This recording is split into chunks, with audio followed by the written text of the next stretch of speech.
Great. All right, everybody. Today I'm joined by Mike Pero, who is a cost segregation specialist. If you don't know what cost segregation is, you want to stick around for a minute and check it out. If you own any property as investment property, you're going to want to find out what a cost segregation study is. I have to admit, I've been a real estate broker for 12 years. This is my first one that I've ever done. I did 4 this year with Mike, and it went pretty smooth, and it's going to save me a bunch of money. So this is for a lot more people than you think. I thought this was something only for the big boys, but really my stuff fit into the category as well. So without further ado, Mike Pero. Mike, how are you doing? Good, thanks, Ed. Doing well. Thank Yeah. So Mike, let's just start right off. Like, what is a cost segregation study? you. Yeah, it's kind of it's an interesting term, but what it's used for and where it fits in the IRS is there was a ruling about 25 years ago that said, we have this 27 and a half year depreciation schedule or 39-year depreciation schedule. But there are clearly components within all of our buildings that will not last that long, right? The doors, the windows, heating and air conditioning, all that kind of stuff. So the IRS gave in and said, yes, you have a point. But what we want you to do is get a separate set of eyes, an engineering firm, and identify those components and give them what's referred to as a new tax life. And so that's a new value. And so you can take that 39-year depreciation schedule and just bring a chunk of it, if you will, 20, 30%, something like that, to an immediate deduction. And so, if somebody's able to do that, we might wipe out a couple of quarters of somebody's tax bill or better. So. Right. So your company or a company would come in, they would look at the property and try to figure out how to bring some of those depreciable assets or those depreciation dollars forward to one particular year. In like cases like mine, you could do it in a year to offset maybe a large payday, or maybe you're selling a property and you want to offset some of those gains. You could bring maybe the depreciation forward on a different property, right, to kind of offset those gains. Is that the idea? Yeah, it is. And even if you're not anticipating a windfall, you're just anticipating your normal business. You still have obviously federal income taxes. Our benefit stays on the books until you use it. So you're not going to use it in 2023. It'll stay on the books until you do. Oh, that's interesting. Okay, so you mentioned I would contact a firm like yourself, and then y'all would do an engineering study. Now, so I see some other questions in this space. One, people ask if your accountant can do it, and they also ask, can I do this on my own? I've seen some DIY kind of tricks to that, or not tricks, but methods to that. Is there a reason why you would want to stay away from the DIY or your accountant doing it? Yeah, you would. I mean, if you're going to do this at all, you're going to want to maximize that benefit, right? And most of our clients, we get to that stage, they start getting excited about that final number. And so that lends itself to, as long as I'm doing this, let's get the maximized benefit. And the only way you're going to do that is through an engineering-based study. We have structural, electrical engineers that work closely with the accountants, with the accounting people to make sure that we're squeezing every dollar out of there that we can. An accountant, an accounting is a reporting function, and so there's software that does it, and the ROI in paying a firm that has engineering-based study versus running it through some software is significant. You can and we can show you with no obligation. We can show you estimates on your building. You'll be able to visualize that pretty quickly. Right.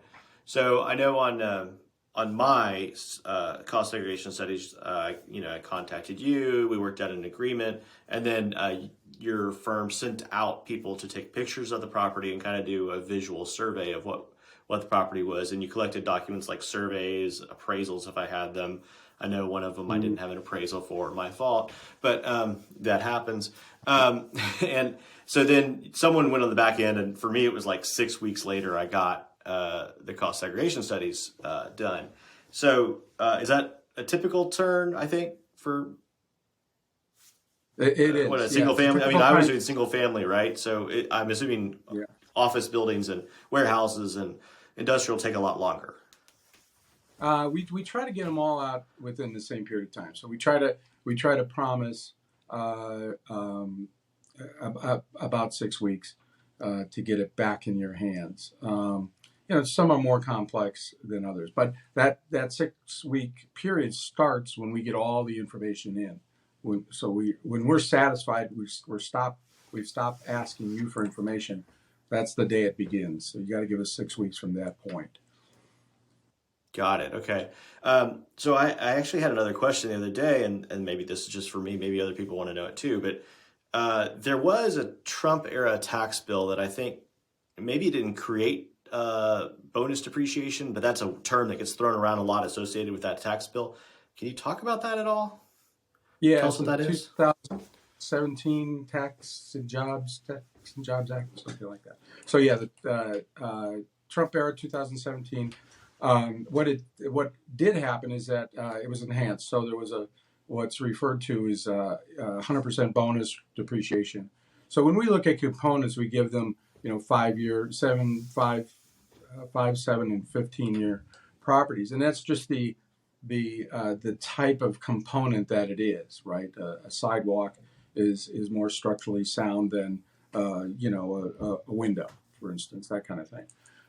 So they're going to be given a new tax life. But so what that tax act did is allowed the building owner to take all of those figures that we've come up with and bring it forward to an immediate deduction. So if somebody is facing a good sized tax bill, and we had very plenty, they could just take the entire benefit and wipe out much or all of their tax bill for that year. So yes, there was a good benefit for a lot of folks in that bill. Right. Well, I think most real estate investors get into the business, and one of the biggest reasons they get into the business is because they think that there's ways to pay no tax, and there are a lot of ways to pay no tax. Right. Eventually, a lot of that catches up with you, not in a bad way, but it does. You do have to pay that back sometime. Is there anything else Can that I I didn't can I ask answer that that people need question? to know? Can I answer that question or that point? Yeah. Yeah, it's because you bring up a good point. So what we do is we take a little bit from every year of your deduction and bring it forward, right? So if you had a $10,000 deduction, it's going to be 9,000 and something. We've taken a little bit and bring it forward. To your point, there's two ways, and I get asked this. But I throw it back at the prospect in what. And you don't have a crystal ball. What's your intention with this property?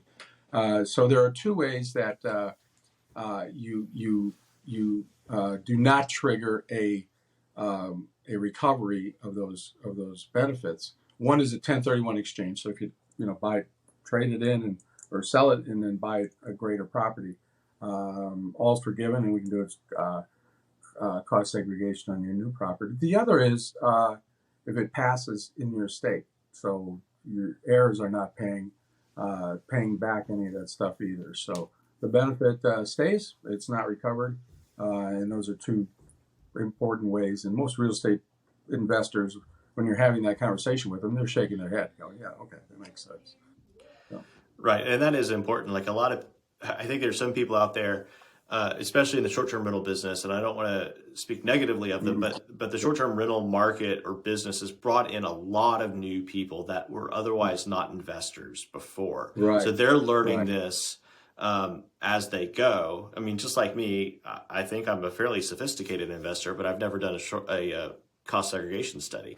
yeah, And again, that was my perception that it wasn't something that would really benefit me on this level. I thought that was something for bigger fish, and I just own a bunch of little homes.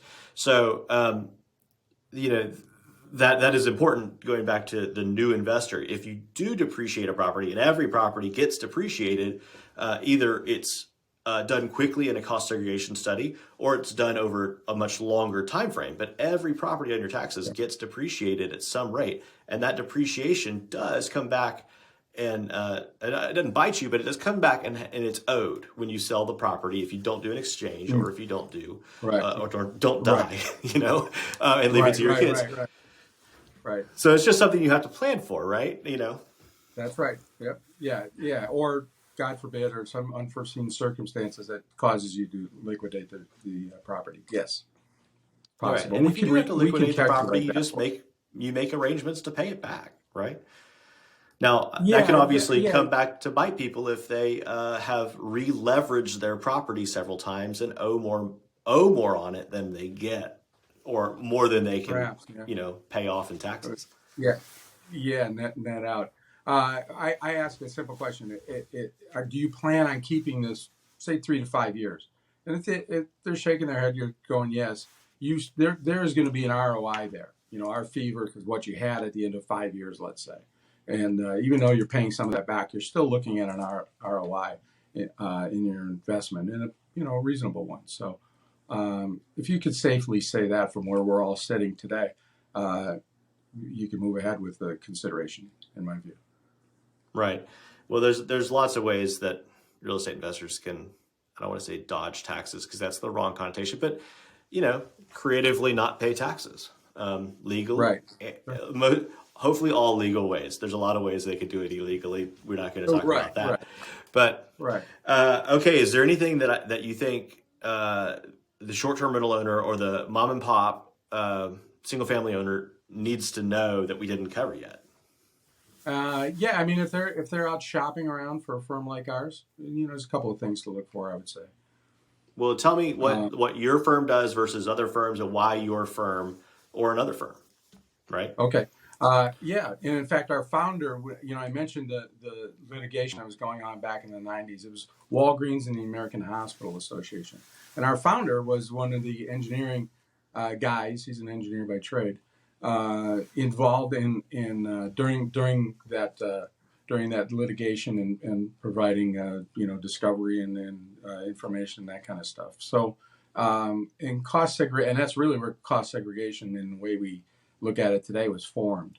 So we go back. I mean, there's something to be said to having a recognized name in your tax return as far as the IRS is concerned, because we're going to be very, very consistent, and they know that. You want an engineering based firm. Those are questions they ask for sure. How many studies have you done? How long have you been in business? Because one of the important aspects of what we do is if I can tell you, we've done over 30,000 studies. Our studies, in and of themselves, have never triggered an audit.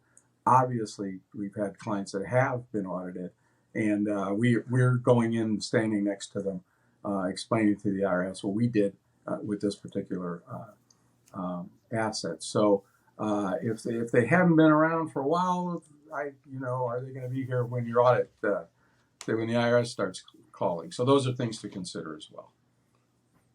All right, Mike. Well, it's been a pleasure talking with you today. And before we go, I just want to throw a shout out there to my CPA. He helped me connect with you. Is that Yep. usually how you get connected with people? Yeah, I get asked this quite a bit. Or what's great is when I get introduced from a property owner to a CPA. CPAs, sometimes they know this stuff inside and out. Sometimes they don't. I mean, they just can't be a detailed expert in every aspect of this stuff. So, do we work closely with them? Yes, and in fact, I'm going to want to meet them pretty quickly in our discussion, just to let them know that we're having this discussion, get their questions answered.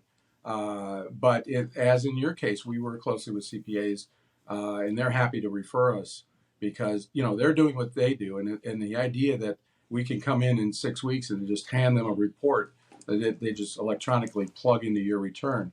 They love it. Right on. All right. Yeah. Well, Mike, if someone wants to get a hold of you, your firm, tell us how we do that. Yeah, I'm in the Chicago area, so it's telephone is 847-594-8800. Text or call. And what was it's Cost Segregation Services. What is your website again? Costsegregationservices.com. Okay, perfect. All right. Well, Mike, I appreciate it. We're recording this right before Thanksgiving, so have a happy Thanksgiving. You And too. I'm sure I'll talk to you soon. Maybe when I Sounds get that great. next property then. That's right. Thanks, Ed. All right, thanks. Bye.